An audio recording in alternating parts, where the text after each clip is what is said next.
Do you ever ponder about the concept of life after death? A question as old as humanity itself, and yet one that continues to baffle us.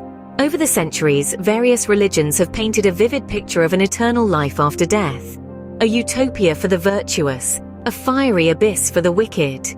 This belief, deeply ingrained in our psyches, shapes our actions, our decisions, and ultimately the life we lead. But what if we took a moment to question this notion?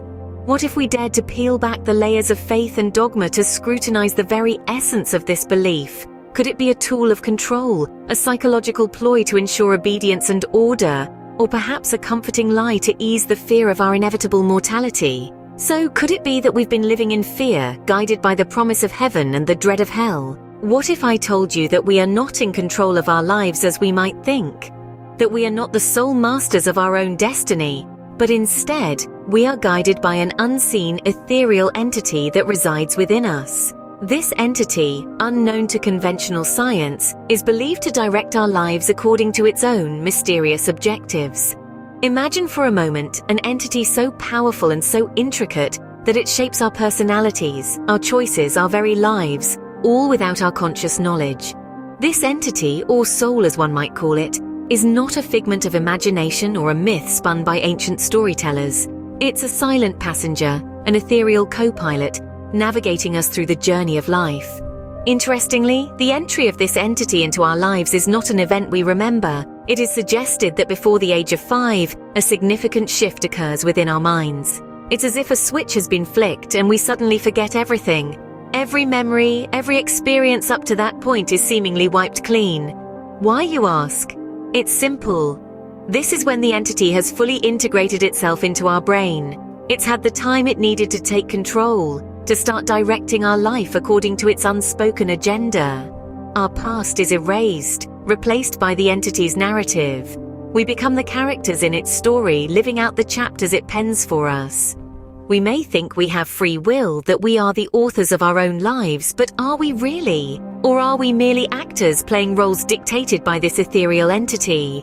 Consider this: our body ages, it grows old and frail, and finally it succumbs to the inevitable end. But the entity, it remains, unaffected by the ravages of time. It leaves the worn-out shell of our body behind, venturing forth to find another host, another life to live. Are we mere vessels for these entities, living our lives according to their whims? Ever considered that our bodies are merely temporary hosts for these eternal entities? Yes, it's a provocative idea, but one worth exploring.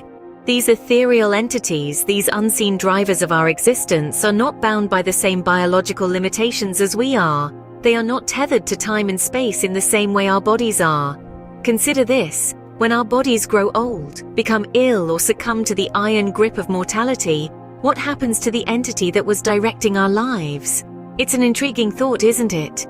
This entity, this soul if you will, doesn't just cease to exist. Instead, it embarks on a journey, a voyage to another existence. Now, this new existence need not be another human life. The ethereal entity is not picky. It does not discriminate between a human or a mosquito, a carnation or a caterpillar. All it needs is a living being, a new vessel to continue its eternal journey. This is a concept that challenges our traditional understanding of life and death. It's a radical shift from the narrative we've been fed by religious institutions, where the good go to a heavenly paradise and the wicked are condemned to eternal damnation. But this idea of an eternal entity moving from one life form to another is not about judgment or moral righteousness. It's about continuity, perpetual existence. This view of life and death might feel uncomfortable. It might feel strange to consider that our bodies are simply temporary vessels for these eternal entities.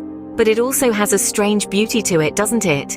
The idea that we are part of a grand cycle of life, death, and rebirth. So while the entity is eternal, we as individuals are not. Our bodies perish, but they continue on. The ethereal entity within us is not our mortal coil, but rather our connection to the infinite. It's a bridge between our finite existence and the eternal journey of life itself. So what can we do with this newfound perspective? Well, the first step in any journey is to question. Question your beliefs. Question what you've been told. Question what you think you know about yourself and the world around you. It's not about dismissing everything outright, but about seeking your own truth. After all, we are not mere puppets in the hands of some ethereal entity, but conscious beings capable of independent thought and action. Consider the idea that we've been given a tool, a precious gift by the Anunnaki, those ancient deities who, as some say, had a hand in our creation. This tool, my friends, is our consciousness, our awareness, our ability to reason and understand. It's what separates us from other forms of life, what makes us uniquely human. But what good is a tool if it's not put to use? Imagine having a paintbrush and canvas, but never painting. Imagine having a violin, but never playing. Our consciousness is a tool, and it's our responsibility to use it, to explore its potential, to see what we can create with it. And what's the ultimate creation? What's the grand masterpiece that we can craft with this tool of consciousness? It's immortality, my friends. Not the physical kind. Not the kind that's about clinging to this material existence. No, it's about transcending it.